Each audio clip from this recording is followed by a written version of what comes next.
Hello everyone, welcome to Vector Inspire classes. आज हम पढ़ेंगे पॉलिनोमियल से रिलेटेड क्वेश्चंस के बारे में। इससे पहले वाली वीडियोस में हमने इससे पहले 3 वीडियोस आ चुकी हैं जिनमें हमने पॉलिनोमियल्स के क्यूबिक, क्वाड्रेटिक और मिसलिनियस क्वेश्चन किए हैं। ये मिसलिनियस वाले का पार्ट 2 है। इसमें हम बचे हुए सारे टाइप के क्वेश्चंस कर लेंगे। तो पहला क्वेश्चन ये है, पॉलिनोमियल आपको दे रखा है 2x⁴ minus 11x³ plus 7x² plus 13x minus 7। ठीक है, ये क्या है? बाय क्वाड्रेटिक पॉलिनोमियल है। हमें इसके जीरोज़ निकालने हैं। हमें दे रखा है 3 + √2 और 3 - √2, इसके 2 जीरोज़ हैं। ठीक है, अब डिग्री कितनी है? 4, तो नंबर ऑफ जीरोज़ कितने होंगे? 4 ही होंगे। ठीक है, तो 4 जीरोज़ हैं, 2 दे रखे हैं, इसका मतलब बचे हुए 2 निकालने हैं। कैसे निकालेंगे भाई? हमें जीरोज़ दिए हैं तो ऑब्वियस सी बात है x - 3 + √2 and x - 3 - √2 are factors of polynomial. ये तो बता चुका हूँ मैं आपको कई बार कि अगर कोई ज़ीरोज़ हैं किसी भी पॉलिनोमियल के, तो और पॉलिनोमियल x में है, वेरिएबल उसका x है, तो x माइनस समझ लो वो 0 a है, a मतलब कोई नंबर, तो x माइनस ए उसका क्या होगा? फैक्टर होगा। तो यहाँ पे इसके 2 जीरोज़ हैं, तो x - 3 + √2 एंड x - 3 - √2, इसके क्या होंगे? दोनों जीरोज़ होंगे। ठीक है, तो अब हम क्या करेंगे, इसकी पावर डिग्री 4 है। ठीक है, ये मैंने आपको बताया था कि किसी की डिग्री समझ लो 4 है और उसे हम क्वाड्रेटिक से डिवाइड करते हैं तो रिजल्टेंट भी तो क्वाड्रेटिक ही आएगा, क्योंकि डिवाइड में बेस सेम होता है तो पावर्स क्या होती हैं? माइनस होती हैं। तो अब हम इन दोनों फैक्टर्स को क्या करेंगे? आपस में मल्टीप्लाई करेंगे, तो जो बनेगा वो भी इसका फैक्टर ही होगा। फिर उससे इसको डिवाइड करेंगे और जो हमारा क्वोशिएंट आएगा, क्योंकि रिमाइंडर तो 0 आना है, फैक्टर से जब हम किसी नंबर को डिवाइड करते हैं तो रिमाइंडर 0 आता है। ठीक है, क्योंकि उसका फैक्टर है, तो जो क्वोशिएंट आएगा वो भी क्वाड्रेटिक इक्वेशन होगी। फिर हम उसके फैक्टर से उसके जीरोज़ निकालेंगे और हमारे बचे हुए 2 जीरोज़ निकल जाएंगे। ठीक है, तो शुरू करते हैं। तो सबसे पहले ये लीनियर जो हमारे इसके फैक्टर्स हैं, इन दोनों से हम एक क्वाड्रेटिक फैक्टर बनाते हैं, तो इनको मल्टीप्लाई कर लेते हैं। तो ये है x - 3 + √2 और दूसरा है x - 3 - √2। इनको हम कर रहे हैं क्या? मल्टीप्लाई। ठीक है, चलो, तो पहले x × x कितना हो जाएगा हमारा? x²। फिर x × जिस नंबर होगा, तो इसे भी आप ब्रैकेट में ही लिखो, बाद में फिर ब्रैकेट खोलेंगे, एक साथ सॉल्व करेंगे। अब ये इससे मल्टीप्लाई होगा -3 + √2 विद इन ब्रैकेट्स और बाहर आ जाएगा x। और अब ये वाली टर्म इससे मल्टीप्लाई होगी तो क्या आ जाएगा? माइनस माइनस तो हो जाएगा, देखो प्लस, और फिर आ जाएगा 3 + √2 × 3 - √2। ये स्टेप आपको समझ में आ गया होगा। ठीक है, अब हम इसे सॉल्व कर लेते हैं।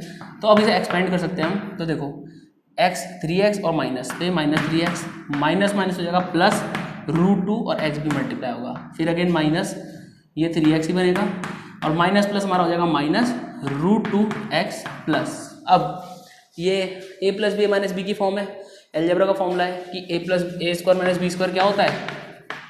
ये होता है a + b × a - b। तो यहाँ पे भी क्या होगा? a + b a - b, a की जगह 3 है, b की जगह √2 है, इसका मतलब जाएगा a² यानी 3 का स्क्वायर माइनस स्क्वायर √2 का स्क्वायर। ठीक है, अब इसे सॉल्व करते हैं। तो देखो लाइक टर्म्स जो होगी वो आपस में कैंसिल हो जाएगी, जो सेम होंगे। ठीक है, जैसे आप समझिए x² है तो और कोई स्क्वायर की टर्म नहीं है, इसे तो ऐसे लिखेंगे। अब ये x की टर्म है, ये भी x की टर्म है, ये भी x की टर्म है, पर √2x माइनस √2x कट गया, -3x - 3x कितना होगा? -6x। अब इसको सॉल्व कर लेते हैं। 3 का स्क्वायर हो जाएगा 9, √2 का स्क्वायर 2 और 9 - 2 कितना होगा? 7, और किसका 7 होगा? प्लस का। इसका मतलब ये दोनों इसके फैक्टर थे। अब इन दोनों को मल्टीप्लाई करके भी जो आएगा उसका फैक्टर ही होगा ना। आपको बताया था वाला एग्जाम्पल 32 वाला कि भाई 4 2 2 2, ये 4 इसके फैक्टर हैं। 4 क्यों लिए? क्योंकि अभी बाय क्वाड्रेटिक है, तो एग्जाम्पल रिलेट करने में आसानी होगी। तो अगर मुझे ये 2 इसके फैक्टर दिए हैं, मैं इन दोनों को मल्टीप्लाई करूँ 8, तो 8 भी तो इसका फैक्टर ही है कि नहीं है? देखो 8 4 जा 32। तो इसी तरह आप देखो, मैं इस 8 से अगर 32 को डिवाइड करूँगा तो डिवाइड हमारा आंसर आएगा 4, और उसी 4 के 2 फिर से क्या हो गए? 2 और 2 फैक्टर। तो हम इस क्वेश्चन में भी सेम इसी तरह से करने वाले हैं कि हमारा जो लीनियर फैक्टर्स थे उनको हमने मल्टीप्लाई करा, एक क्वाड्रेटिक फैक्टर बन गया। अब इससे हम इसे डिवाइड करेंगे तो जो हमारा क्वोशिएंट आएगा वो एक क्वाड्रेटिक टर्म होगी, और उससे जो हम जीरोज़ निकालेंगे वो इसी बाय क्वाड्रेटिक के बचे हुए 2 जीरोज़ होंगे, 2 उसने दे रखे थे। ठीक है, तो चलो कर लेते हैं। तो अब हमें क्या करना है? x² minus 6x plus 7 x square minus 6x plus 7 से 2x raise to the power 4 minus 11x cube plus 7x square plus 13x minus 7 plus 13x minus 7 divide कर लेते हैं। तो फर्स्ट टर्म सेम लाने के लिए हमें किससे मल्टीप्लाई करना होगा 2x स्क्वायर से। किससे 2x स्क्वायर। तो ये क्या हो जाएगा 2x raise to the power 4 minus 12x cube और ये हो जाएगा 7 टू 14 यानी प्लस का 14x स्क्वायर। चलो कैंसिल कर लेते हैं, माइनस ये माइनस माइनस हो जाएगा प्लस, ठीक है। तो minus 11x cube plus 12x cube, ये सिर्फ आएगा हमारा x क्यूब। अब 7x square minus 14x square यानी आ जाएगा माइनस का 7x स्क्वायर प्लस का 13x माइनस 7, बची हुई सारी टर्म्स उतार ली। अब हम किससे मल्टीप्लाई करें कि x cube by x square को, हम हमेशा फर्स्ट टर्म को सेम लाते हैं, तो मैं इसे प्लस एक्स से करता हूँ। तो आ जाएगा x cube minus 6x square plus का 7x, अगेन माइनस करेंगे माइनस, यहाँ तो कट जाएगा, ये प्लस हो जाएगा, तो minus 7x square plus 6x square, सिर्फ प्लस का माइनस का x स्क्वायर आ जाएगा, ठीक है। बड़े वाले में माइनस का साइन है। अब 13 माइनस 7 हमारा आ जाएगा 6 और ये प्लस का ही होगा और माइनस 7। अब देखो अगर मैं इसे -1 से मल्टीप्लाई करता हूँ तो ये माइनस एक्स स्क्वायर बनेगा, बिल्कुल। ये माइनस माइनस प्लस 6x बनेगा, बिल्कुल। और माइनस प्लस फिर से -7, माइनस माइनस माइनस, तो यहाँ माइनस माइनस प्लस हो जाएगा, ये कट जाएगा, ये तो माइनस का है कट जाएगा, ये माइनस माइनस प्लस हो जाएगा, ये भी कट जाएगा, यानी रिमाइंडर बचा 0, जो बचना ही था, फैक्टर था उसका वो। और हमारा ये क्या आ गया, बाकी दो फैक्टर्स का मल्टीप्लाई यानी क्वाड्रेटिक फॉर्म में, ठीक है। अब हम इसे स्प्लिट करेंगे तो हमारे वो दोनों फैक्टर्स निकल जाएंगे और फिर उन्हें इक्वल टू 0 रख के हम उसके जीरोज निकाल सकते हैं, ठीक है। तो चलो इसे यहाँ कर लेते हैं 2x square plus x minus 1, 2x square plus x minus 1, ठीक है। फैक्टर निकालने के लिए इक्वल टू 0 रखते हैं। अब फर्स्ट और लास्ट टर्म को मल्टीप्लाई करेंगे, क्या आएगा 2x स्क्वायर। अब 2x स्क्वायर के माइनस 2x स्क्वायर आएगा, माइनस 1 है, तो माइनस 2x स्क्वायर के ऐसे दो फैक्टर जिन्हें आपस में माइनस करके क्या आए 1 आए, तो इसके तो दो ही फैक्टर होंगे ना, एक तो 2x हो जाएगा, एक x हो जाएगा माइनस का। तो अब जैसे मैं इन दोनों को ऐड करता हूँ 2x माइनस x, 1x और 2x इंटू माइनस एक्स क्या होगा माइनस 2x स्क्वायर, तो ये हो जाएगा 2x square plus 2x minus x minus 1 is equal to 0, ठीक है। बहुत ईजी था ये स्प्लिटिंग करना, तो हमने x को 2x माइनस एक्स लिख दिया। अब इन दोनों में से क्या कॉमन आ रहा है 2x आ रहा है, ठीक है। तो यहाँ क्या बचेगा x प्लस 1, यहाँ -1 कॉमन लोगे तो x प्लस 1 ही बचेगा। अब एक फैक्टर आ गया आपका x प्लस 1 और एक क्या आ गया 2x माइनस 1, दोनों को इंडिविजुअली 0 का इक्वल रखेंगे तो ये वाला x तो आ जाएगा -1 और ये वाला x क्या आ जाएगा 1/2, और यही हमारे दो क्या हैं फैक्टर्स हैं, ठीक है। आई होप आपको ये समझ में आया होगा। इस टाइप के क्वेश्चन इस तरीके से होंगे। अब हम थोड़े मिसलेनियस क्वेश्चन सॉल्व कर लेते हैं।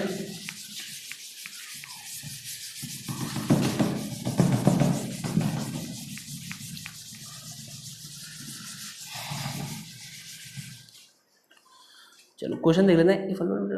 X square minus 5x plus k, x square minus 5x plus k alpha minus beta is 1, alpha minus beta is equal to 1, find k, find k. Question है if alpha and beta are roots of this and alpha minus beta is equal to 1, find k. तो अब ये question हमें क्या दे रखा है, alpha और beta इसके रूट्स हैं, ठीक है, और अल्फा माइनस बीटा में 1 दे रखा, हमें के की वैल्यू निकालनी है। तो देखो ये क्या है क्वाड्रेटिक पॉलिनोमियल है। हमने इसमें क्या पढ़ा था, एक ही चीज़ पढ़ी थी कि जो सम ऑफ जीरोज होगा, यानी अगर अल्फा बीटा अगर जीरोज हैं, यहाँ पे भी दे रखे हैं, वो क्या होगा माइनस बी अपॉन ए, और प्रोडक्ट ऑफ जीरोज क्या होता है सी अपॉन ए। चलो देख लेते हैं ए बी सी है क्या, तो हम इसे पहले a x square plus b x plus c से कंपेयर करते हैं। तो ए तो हमारा 1 आ गया, ठीक है, एक्स पर कोएफिशिएंट कुछ नहीं है, इसका मतलब 1 होगा। बी क्या आ गया -5, और सी क्या आ जाएगा हमारा, सी आ जाएगा के। इसका मतलब अल्फा प्लस बीटा क्या हो जाएगा -5/1, ठीक है, और माइनस माइनस प्लस हो जाएगा, इसका मतलब ये 5 ही आएगा। और अल्फा इंटू बीटा कितना हो जाएगा के अपॉन 1, यानी ये के ही आ जाएगा। तो ये तो हमने निकाली कि भाई सम ऑफ जीरोस 5 है और प्रोडक्ट ऑफ जीरोस के है। उसने एक चीज़ हमें और दे रखी है कि अल्फा माइनस बीटा जो है इज इक्वल टू 1। अब देखो इस क्वेश्चन में हम क्या करेंगे, हमें इसमें ना इक्वेशन बनानी पड़ेगी। कैसे बनेगी, अब देखो हमें अल्फा बीटा का भी यूज़ करना है, अल्फा प्लस बीटा भी दे रखा, अल्फा माइनस बीटा भी दे रखा, और हमें अल्फा बीटा निकालने हैं। तो अब हम क्या करते हैं, चलो इस इक्वेशन में क्या करता हूँ, स्क्वायरिंग बोथ साइड, ठीक है। स्क्वायरिंग बोथ साइड करूँगा तो मैं क्या हो जाएगा, इधर पे भी अल्फा माइनस बीटा का होल स्क्वायर हो जाएगा और उधर पे 1 का होल स्क्वायर। अब भाई अगर ये दोनों इक्वल है तो इनके स्क्वायर भी तो इक्वल ही होंगे ना, ठीक है। बोथ साइड हम जैसे इक्वल टू में अगर कोई ऑपरेशन, जैसे आपने +5 लेफ्ट हैंड साइड में करा, इक्वल टू के लेफ्ट साइड में लेफ्ट हैंड साइड होती है, और +5 राइट हैंड साइड में करा तो इक्वल रहेगा, ठीक है। इक्वलिटी का साइन कब हटेगा, नॉट इक्वल टू कब होगा, जब आप दोनों साइड अलग अलग ऑपरेशन लगाएंगे, यानी अलग अलग मतलब प्लस एक तरफ 5 करोगे, दूसरी तरफ अगर 6 कर दिया, एक तरफ आपने स्क्वायर कर दिया, दूसरी तरफ क्यूब कर दिया, तो वो इक्वल नहीं रहेगा, ठीक है। पर अगर आप दोनों साइड एक ही ऑपरेशन लगाते हो, जैसे यहाँ पे मैंने दोनों साइड स्क्वायरिंग बोथ साइड करा, तो ये इक्वल ही रहेगा। अब मैं इसे थोड़ा एक्सपेंड करता हूँ। तो a माइनस बी का होल स्क्वायर क्या होता है, a का स्क्वायर यानी यहाँ अल्फा है, प्लस b का स्क्वायर यानी यहाँ बीटा है, minus 2 alpha beta is equal to 1। अब देखो मैंने स्क्वायरिंग बोथ साइड क्यों करा, क्योंकि मेरे पास अल्फा बीटा दे रखा था और इसमें भी अल्फा बीटा आएगा, ठीक है। अब इस इक्वेशन की स्क्वायरिंग बोथ साइड करेंगे, पहले कंप्लीट कर लेते हैं। तो alpha square plus beta square हमारा इज इक्वल टू क्या आ गया, 2 अल्फा बीटा, ये माइनस हो रहा और वहाँ जाके प्लस हो जाएगा, +1, ठीक है। इतना आया। अब हम इसमें करते हैं जिसमें हमें दे रखा है alpha plus beta is equal to 5। फिर से वही करेंगे हम, स्क्वायरिंग बोथ साइड्स, ठीक है। तो ये हो जाएगा अल्फा प्लस बीटा का होल स्क्वायर और ये हो जाएगा 25। इसका जब होल स्क्वायर खोलेंगे हम क्या आएगा, alpha square plus beta square plus 2 alpha beta is equal to 25। अब again alpha square plus beta square is equal to क्या आ जाएगा, 25 माइनस 2 अल्फा बीटा, ठीक है। अब देखो ये हमारी दो इक्वेशंस बन गई है। हमें दे रखा है अल्फा बीटा कितना है, k है। और एक चीज़ और देखना, एक ही क्वेश्चन है, अल्फा प्लस बीटा स्क्वायर इसके बराबर है, यहाँ पे भी अल्फा प्लस बीटा स्क्वायर इसके बराबर है। इसका मतलब ये राइट हैंड साइड भी तो आपस में बराबर होगी ना भाई। सेम क्वेश्चन में अल्फा प्लस बीटा स्क्वायर इसके बराबर है, सेम क्वेश्चन में alpha square plus beta square इसके बराबर है। तो इसे मान लेते हैं इक्वेशन 2, इसे मान लेते हैं इक्वेशन 1 बाय इक्वेशन 1 एंड 2। ये इसकी राइट हैंड साइड है, 25 minus 2 alpha beta is equal to 2 alpha beta plus 1। होगा कि नहीं होगा, बिल्कुल होगा। अब देखो इसे सिंप्लीफाई कर लेते हैं, ये नंबर है, ये भी नंबर है, लाइक टर्म है, साथ में ले आते हैं, ये प्लस हो रहा है, जरा माइनस होगा, तो 25 माइनस 1 तो 24 हो जाएगा। सेम स्टेप में मैंने ये जो -2 अल्फा बीटा था इसे उधर भेज दिया, तो ये प्लस था माइनस हुआ, माइनस है, वहाँ जाके प्लस होगा। 2 alpha beta plus 2 alpha beta क्या हो जाएगा, 4 अल्फा बीटा। अब बस क्वेश्चन एंड है। अल्फा बीटा के बराबर था, उसकी वैल्यू रिप्लेस कर देंगे हम, तो हो जाएगा 4k और k कितना हो जाएगा 24/4, 4 6 24, यानी हमारा k कितना आ गया, k हमारा आ गया कितना 6। तो हमने क्या करा इस क्वेश्चन में, जो हमें पता था हमने उससे वैल्यूज़ निकाली और इसमें फिर हमने अपनी तरफ से सॉल्व करा कि स्क्वायरिंग बोथ साइड का तरीका लगाया दोनों साइड, ताकि देखो जो हमें अल्फा बीटा दिया था वो कहीं ना कहीं यूज़ में आए।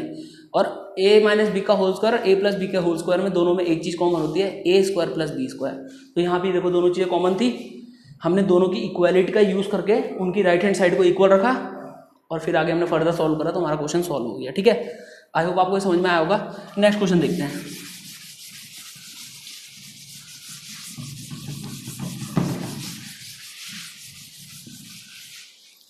चलो नेक्स्ट क्वेश्चन है 6x² plus x minus 2, 6x² plus x minus 2, find alpha upon beta plus beta upon alpha.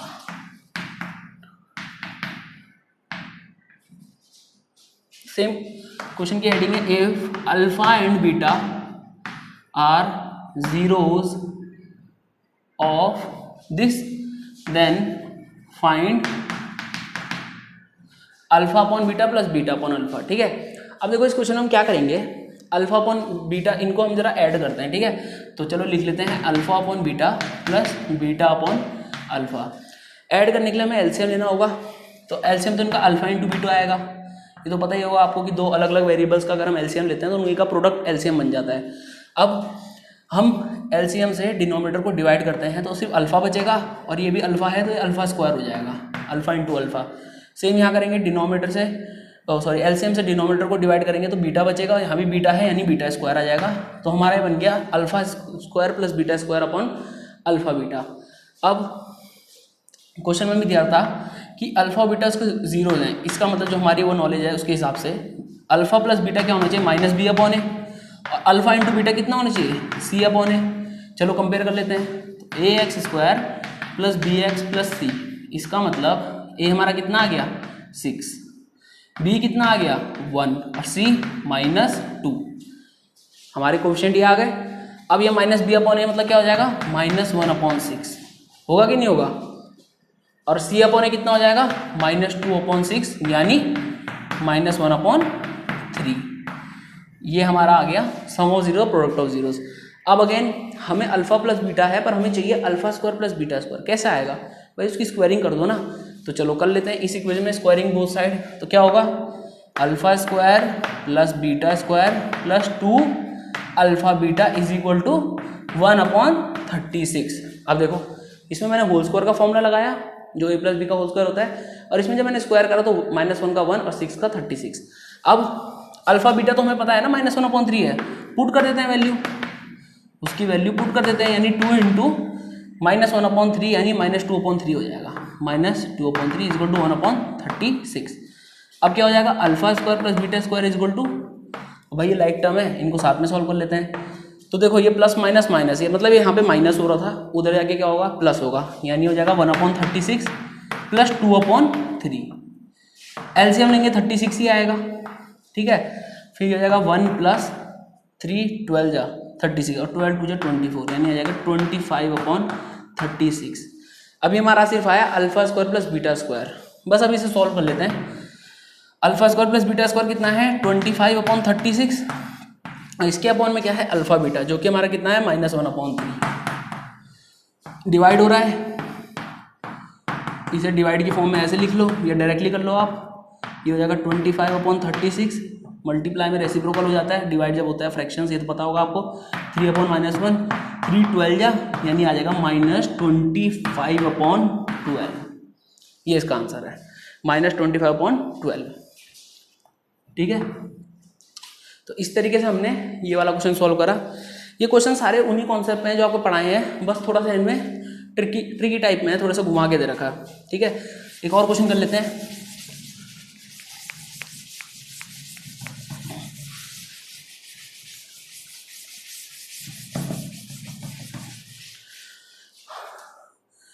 Alpha beta zero find value, same type का है ये, चलो आपको मैं होमवर्क दे देता हूँ। ये x square plus x minus 2, f x दे रखा है x square plus x minus 2 और 1/अल्फा माइनस 1/बीटा निकालना है, 1/बीटा निकालना है, ठीक है। अल्फा और बीटा जीरोज हैं इसके, if alpha and beta are zeros of this, ये एफ एक्स हो पी एक्स हो एक ही बात है, पॉलिनोमियल आपका ये है x square plus x minus 2, तो हमें 1/अल्फा माइनस 1/बीटा निकालना है। आप इसे ट्राई कीजिएगा।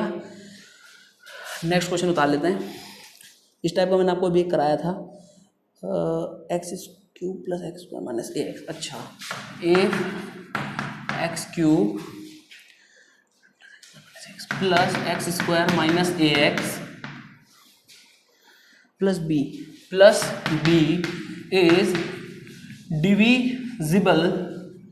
is divisible by